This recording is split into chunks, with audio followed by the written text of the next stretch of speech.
Hello friends, welcome back to Chandana Jashvi vlogs. ಇದು ಉಡುಪಿಯಲ್ಲಿ day 3 ಮತ್ತು ಡೇ 4. ಆ್ಯಕ್ಚುಲಿ ಮಾರ್ನಿಂಗ್ ಬೇಗ ಎದ್ದು ನಾವು ಬೀಚ್ ಹತ್ರನೇ ಇತ್ತಲ್ವ ನಾವು ಇದ್ದಿದ್ದು ಹೋಮ್ ಸ್ಟೇಗೆ. ಸೊ ಅದಕ್ಕೆ ಹೋಗೋಣ ಅಂತ ಅಂದ್ಕೊಂಡು ಮಾರ್ನಿಂಗ್ ಬೇಗ ಹೋದ್ವಿ. ಆ್ಯಕ್ಚುಲಿ ನಾವು ಎಕ್ಸ್ಪೆಕ್ಟ್ ಇದ್ದಿದ್ದು ಸನ್ರೈಸ್ ನೋಡೋಣ ಅಂತ. ಬಟ್ ಇದು ವೆಸ್ಟ್ ಸೈಡ್ಗಿರೋದ್ರಿಂದ ಬೀಚು ನಮಗೆ ಸನ್ರೈಸ್ ಸಿಗಲ್ಲ, ಸನ್ಸೆಟ್ ಸಿಗುತ್ತೆ. ಸೊ ಅದಾದಮೇಲೆ ಫ್ರೆಶ್ ಅಪ್ ಆಗಿಬಿಟ್ಟು ಇದು ಉಡುಪಿಯಲ್ಲಿ ಕಾಪು ಬೀಚ್ ಹತ್ರ ಇರುವಂಥ ಮಾರಿ ಗುಡಿ ದೇವಸ್ಥಾನ ಅಂತ. ಇದು ತುಂಬಾ ಚೆನ್ನಾಗಿದೆ. ಎಷ್ಟು ಶ್ರೇಷ್ಠವಾಗಿದೆ ಅಂದರೆ ತುಂಬ ದೊಡ್ಡದಾಗಿ. ಆ್ಯಕ್ಚುಲಿ ಇದು ಹೊಸ ದೇವಸ್ಥಾನ ಅಂತೆ, ಹಳೆ ದೇವಸ್ಥಾನ ಬೇರೆ ಕಡೆ ಇದೆ. ತುಂಬ ದೊಡ್ಡದಾಗಿ ತುಂಬಾ ಚೆನ್ನಾಗಿದೆ. ಮತ್ತು ಇಲ್ಲೊಂದು ಬೆಲ್ ಇದೆ. ಆ ಬೆಲ್ಲನ್ನ ಹೊಡೆಯೋದಕ್ಕೇ ತುಂಬ ಕಾಸ್ಟ್ ಅಂತೆ. ಬಟ್ ನಾವು ಏನು ಅಂದ್ಕೊಂಡು ಹೊಡೆದ್ರೂ ಅದು ನೆರವೇರುತ್ತಂತೆ. ತುಂಬ ಚೆನ್ನಾಗಿದೆ ದೇವಸ್ಥಾನ ಅಂತೂ. ಸೊ ಇಲ್ಲಿ ಹೋಗಿ ದರ್ಶನ ಮಾಡಿಸ್ಕೊಂಡು ನಾವು ಆಮೇಲೆ ಮಹಾಲಕ್ಷ್ಮಿ ದೇವಸ್ಥಾನ ಅಂತ ಉಡುಪಿಯಲ್ಲಿ, ಅದೇ ಕಾಪು ಬೀಚ್ ಹತ್ರನೇ. ಸೊ ಅಲ್ಲಿ ಹೋಗಿದ್ವಿ. ಆ್ಯಕ್ಚುಲಿ ನಿನ್ನೆ ಒಂದು ಮಾಡಿದಂಥ ವಿಸರ್ಜನೆ ಮಾಡಿದ್ರಲ್ವ ದೇವತೆಗಳನ್ನ, ಆ ಒಂದು ಇದೇ ದೇವಸ್ಥಾನ ಅಂತ ಇಟ್ಟಿದ್ದು. ಇದು ಅಷ್ಟೇ ತುಂಬಾ ದೊಡ್ಡದಾಗಿದೆ. ನಾನು ಇಲ್ಲಿವರೆಗೂ ಉಡುಪಿ ಅಂದರೆ ಫಸ್ಟ್ ಎಲ್ಲರಿಗೂ ನೆನಪಾಗೋದು ಶ್ರೀಕೃಷ್ಣ ಮಠ ಅಂತ. ಬಟ್ ಉಡುಪಿಯಲ್ಲೂ ಅಷ್ಟೇ ತುಂಬಾ ದೊಡ್ಡ ದೇವಸ್ಥಾನಗಳು, ತುಂಬ ಪ್ರಸಿದ್ಧವಾದ ದೇವಸ್ಥಾನಗಳಿದ್ದಾವೆ. ಅದಕ್ಕೆ ನಾವು ಒಂದೊಂದು ಪ್ಲೇಸ್ಗೆ ಹೋದಾಗೆ ನಮ್ಗೆ ಗೊತ್ತಾಗೋದು ಅಲ್ಲೆಲ್ಲನೂ.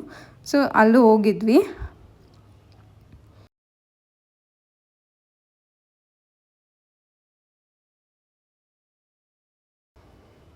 ಅಲ್ಲೂ ಅಷ್ಟೇ ದೇವಸ್ಥಾನ ನೋಡಿ ಎಷ್ಟು ದೊಡ್ಡದಾಗಿದೆ, ತುಂಬಾ ದೊಡ್ಡದಾಗಿದೆ ನೋಡಿ. ಒಂದು ಇದೆಲ್ಲನೂ ಇಲ್ಲಿ ದರ್ಶನ ಮುಗಿಸ್ಕೊಂಡು ನಾವು ಅಲ್ಲಿಂದ ಹೊರಟಿದ್ದು. ಇಲ್ಲಿಂದ ನಾವು ಶ್ರೀಕೃಷ್ಣ ಮಠಕ್ಕೆ ಹೊರಟ್ವಿ. ಅಲ್ಲಿ ನಮಗೆ ಒಂದು ಸ್ವಲ್ಪ ಹೇಳ್ಬೇಕು ಅಂತಂದರೆ ಬೇಗನೆ ತುಂಬ ಅಲ್ಲೂ, ಏಕೆಂದರೆ ಅಲ್ಲಿ ನವದೇವತೆಗಳನ್ನು ನಾವು ಹೋಗಿದ್ದ ದಿನ ವಿಸರ್ಜನೆ ಮಾಡ್ತಿದ್ರು. ಸೊ ಅಲ್ಲೇ ಸ್ವಲ್ಪ ರಶ್ ಇತ್ತು.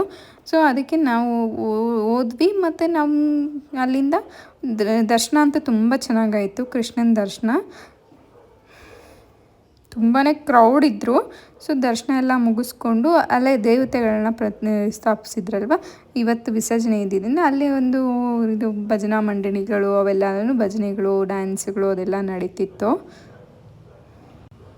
ಆ್ಯಕ್ಚುಲಿ ಇಲ್ಲಿ ಮಠದಲ್ಲಿ ಇದೇ ಫಸ್ಟ್ ಟೈಮ್ ಅಂತ ಈ ಥರ ಎಲ್ಲ ದೇವತೆಗಳನ್ನು ಇಟ್ಟು ವಿಸರ್ಜನೆ ಮಾಡ್ತಿದ್ದಿದ್ದು. ಇದು ಈವ್ನಿಂಗ್ ಇತ್ತು ವಿಸರ್ಜನೆ ಮಾಡೋದು, ನೈಟ್ ಆಗಿಬಿಟ್ಟಿರುತ್ತಂತೆ. ಅಲ್ಲಿ ನೋಡಿ, ಆ ಕಡೆ ನೋಡ್ಬೋದು ನೀವು, ಅಲ್ಲೆಲ್ಲನೂ ಇದೆ. ಸೊ ಇಲ್ಲಿಂದ ನಾವು ಹೊರಟಿದ್ದು ಅಲ್ಲೇ, ನಾವು ಉಡುಪಿ ಹತ್ರ ಒಂದು ಸ್ವಲ್ಪ ದೂರ ಕಾರ್ಕಳ ನಿಯರ್ ಬೈ ಅಲ್ಲಿ ಒಂದು ಟೆಂಪಲ್ ಇತ್ತು ಜೈನರದ್ದು, ಅಲ್ಲಿ ಹೋಗಿದ್ವಿ. ನೋಡಿ, ಇದು ವಾಟರ್ ಮಧ್ಯ ಸಿಗುತ್ತೆ, ಅಲ್ಲಿ ಹೋಗೋದಕ್ಕೆ ಒಂದು ದಾರಿ ಇತ್ತು. ಮತ್ತು ಇದೊಂದು ವಾಟರ್ ಮಧ್ಯ ವ್ಯೂ ಅಂತೂ ತುಂಬಾ ಚೆನ್ನಾಗಿದೆ.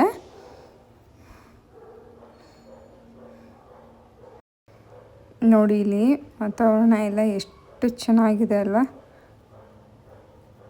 ತುಂಬಾ ಚೆನ್ನಾಗಿತ್ತು. ನಾವು ಇಲ್ಲಿ ಹೋಗಿ ಎಲ್ಲ ನೋಡಿಕೊಂಡು ಮತ್ತು ಅಲ್ಲಿ ದೇವಸ್ಥಾನಕ್ಕೆಲ್ಲ ಹೋಗ್ಬಿಟ್ಟು ಮತ್ತು ನೆಕ್ಸ್ಟು ಹೋಗಿದ್ದು ನಾವು ಚತುರ್ಬಸತಿ ದೇವಸ್ಥಾನ ಅಂತ. ಸೇಮ್ ಇದೇ ರಿಲೇಟೆಡ್, ಬಟ್ ಅದು ಬೆಟ್ಟದ ಮೇಲೆ ಇದೆ. ಇದು ಕೆರೆ ಮಧ್ಯೆ ಇದ್ದರೆ ಅದು ಬೆಟ್ಟದ ಮೇಲೆ ಇತ್ತು, ಅಲ್ಲಿ ಹೋಗಿದ್ವಿ.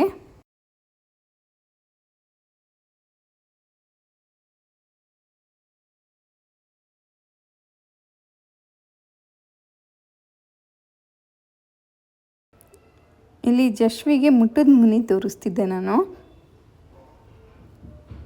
ನಾವು ಮಕ್ಕಳಾಗಿದ್ದಾಗೆಲ್ಲ ನಮಗೆ ಇದೇನೋ ಕಾಲಿಗೆ ಎಲ್ಲ ಖುಷಿ ಆಗ್ತಿತ್ತು. ಬಟ್ ಜಶ್ವಿಗೆ ಇದೆಲ್ಲ ಗೊತ್ತಿರಲಿಲ್ವಲ್ಲ. ಸೊ ಈಗೆಲ್ಲ ಆಚೆ ಎಲ್ಲ ಬಂದಾಗ ಅವಳಿಗೆ ಮೊದಲೇ ನೋಡಿದ್ಲಂತೆ. ಬಟ್ ಎಲ್ಲಿ ನಾನು ತೋರಿಸಿರ್ಲಿಲ್ಲ. ಫಸ್ಟ್ ಟೈಮ್ ನಾನು ಜಶ್ವಿಗೆ ತೋರಿಸ್ತಿರೋದು. ಅವರು ನಮ್ಮ ಹಸ್ಬೆಂಡ್ ಫ್ರೆಂಡ್ಸ್ ಬಂದಿದ್ರಲ್ಲ, ಅವ್ರ ಮಕ್ಕಳು ತೋರಿಸಿದ್ರಂತೆ. ಸೊ ಅಲ್ಲಿ ಮುಟ್ಟದ ಮನೆ ಇರೋದ್ರಿಂದ ಅದನ್ನು ನೋಡಿ ಆಟ ಆಡ್ತಾಯಿದ್ಲು. ಇದು ಒಂದು ಜೈನ ಟೆಂಪಲ್ಲು. ಇದು ಚತುರ್ಬಸತಿ ದೇವಸ್ಥಾನನೇ. ಇದು ಬೆಟ್ಟದ ಮೇಲೆ ಇದೆ, ತುಂಬಾ ಚೆನ್ನಾಗಿದೆ. ಬೆಟ್ಟದ ಮೇಲೆ ಅಂತೂ 500 ವರ್ಷದ್ದು ಹಳೆಯ ದೇವಸ್ಥಾನ ಅಂತ ಇಲ್ಲಿರೋದು.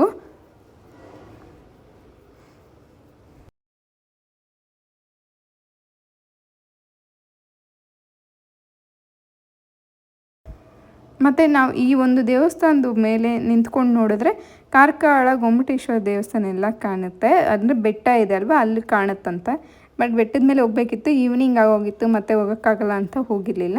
ಸೊ ಇದೆಲ್ಲ ಮುಗಿಸ್ಕೊಂಡು ನಾವು ಮತ್ತೆ ವಾಪಸ್ ಹೋಮ್ ಸ್ಟೇಗೆ ಬಂದಿದ್ವಿ. ಅಲ್ಲಿ ಇವತ್ತು ನಾನ್ ವೆಜ್ಜು ಫಿಶ್ದು ಊಟ ಇತ್ತು. ನೀವು ಇಲ್ಲಿ ನೋಡ್ಬೋದು ಎಷ್ಟು ದೊಡ್ಡ ದೊಡ್ಡ ಸ್ನೇಲ್ಸ್ ಇದೆ. ನಾನಂತೂ ಫಸ್ಟ್ ಟೈಮ್ ಇಷ್ಟು ದೊಡ್ಡ ದೊಡ್ಡ ಸ್ನೇಲ್ಸ್ ನೋಡಿದ್ದು. ಆ್ಯಕ್ಚುಲಿ ನಾವು ಚಿಕ್ಕ ಮಕ್ಳು ಇರಬೇಕಾದ್ರೆ ಎಲ್ಲ ನೋಡ್ತಿದ್ದಾಗ ಅದು ತುಂಬ ಸ್ಮಾಲ್ ಇರ್ತಿತ್ತು. ಇದು ನೋಡಿ ಇಲ್ಲಿ ಎಷ್ಟು ದಪ್ಪ ಇದೆ. ಸೊ ಇದು ನೆಕ್ಸ್ಟು ಲಾಸ್ಟ್ ಡೇ ಇನ್ ಉಡುಪಿಯಲ್ಲಿ. ಸೊ ಆನ್ ದಿ ವೇ ಬೆಂಗಳೂರಿಗೆ ಬರೋ ಇದರಲ್ಲಿ ಮತ್ತು ನಾವು ಒಂದು ಫಾಲ್ಸ್ಗೆ ಹೋಗೋಣ ಅಂತ ಅಂದ್ಕೊಂಡ್ವಿ.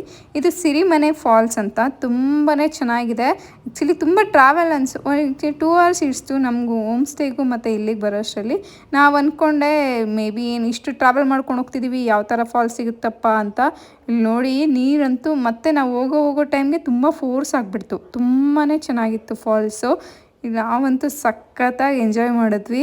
ಎಲ್ಲರೂ ಆಲ್ಮೋಸ್ಟ್ ಒಂದು 3-4 hours ವಾಟರಲ್ಲೇ ಇದ್ದೋಗಿದ್ವಿ ಅಲ್ಲೇ. ತುಂಬ ಕೋಲ್ಡಾಗಿ ಅಲ್ಲಿ ಹಿಂದೆ ಬರ್ತಿರೋಂಥ ಜರಿ ಐತೆ ಅಲ್ವಾ, ಅದು ಫಾಲ್ಸ್ದು ಸ್ಮಾಲ್ದಿದು. ಇಲ್ಲಿಂದ ನೀರು ತುಂಬ ಸ್ವೀಟಾಗಿತ್ತು. ತುಂಬಾ ಚೆನ್ನಾಗಿ ಎಂಜಾಯ್ ಮಾಡ್ತಿದ್ವಿ. ಜಶ್ವಿ ಅಂತೂ ಹೋಗೋಣ ಮಗಳೇ ಅಂತಂದರೆ ಇಲ್ಲಪ್ಪ ಒಂದು 5 minutes 10 minutes 5 minutes 10 minutes ಅಂತಲೇ ಅಂದ್ಕೊತಾನೇ ಇದ್ದಾಳೆ. ಬರೋಕ್ಕೆ ರೆಡಿ ಇರಲಿಲ್ಲ.